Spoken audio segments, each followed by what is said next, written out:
If I can see a way that some of the revenue that would be saved by using a better, faster, cheaper solution could accrue to, I've talked a lot about this lately, and in that, none of us really know whether he has that power through executive order to establish any sort of strategic reserve of any asset. So it appears, and again, I'm not an expert on this, but it appears that it has to come through Congress. Okay. There are specific bills in front of different groups, one led by Senator Lummis and another led by, I can't remember the name of the senator, that are moving toward trying to create this strategic Bitcoin reserve. Yeah. Now, those are specific to Bitcoin. They have nothing to do with any other tokens. There's been talk about Trump making US-based crypto.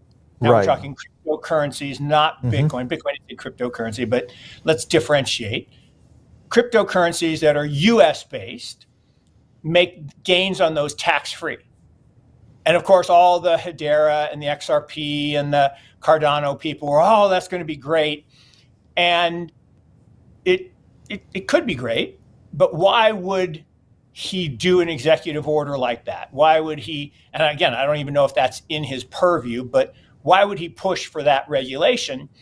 Well, if he and his family have suddenly started to acquire crypto assets, it's logical, maybe not ethical or moral, but it's logical that then he would be in support of making those things more profitable.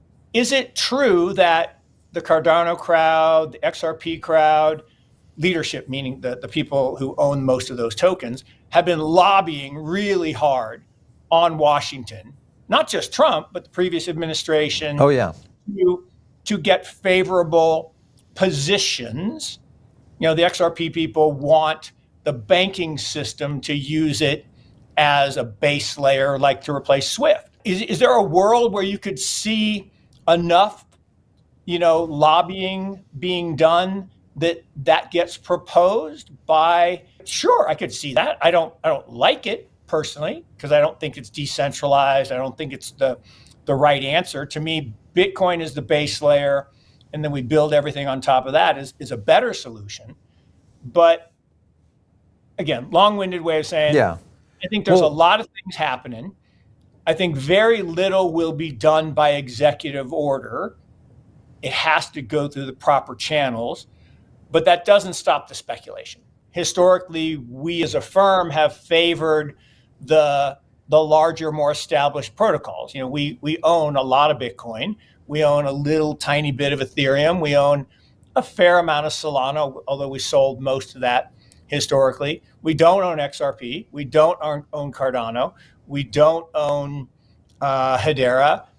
That doesn't have any information content other than the fact that when we talk to founding groups, we have not met very many founding groups that are working on those platforms. If suddenly somebody were to say, yes, XRP is going to replace SWIFT and Bank of America is going to use it and JP Morgan is going to use it, if, and that's capital I, capital F, if I can see a way that some of the revenue that would be saved by using a better, faster, cheaper solution could accrue to token holders, then I want to own that.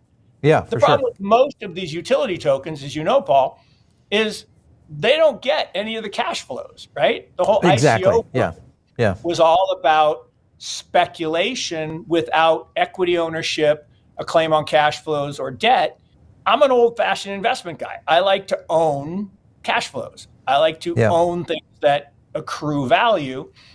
If we have other token networks that become usable on a global scale, and somehow the cash flow accrues to token holders. So there's no question that any change in the rules, whether it's accounting rules, which would allow banks to hold these assets that under current accounting laws, if a bank owns this asset, it hurts their capital base. And that's true of risk assets. That's why they don't do a lot of private investments or venture capital, because there are accounting rules that, mark-to-market rules that, so if they change those rules or make certain assets acceptable as depository investments like cash or other, then clearly that would change the supply and demand. If we are trading an asset, if banks are simply trading, that is really no different than Coinbase or Kraken or Gemini trading, right?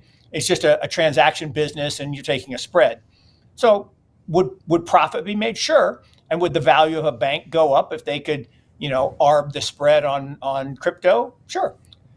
One of the challenges of all of this is who's going to make the rules, who's going to decide which of these proposals we follow.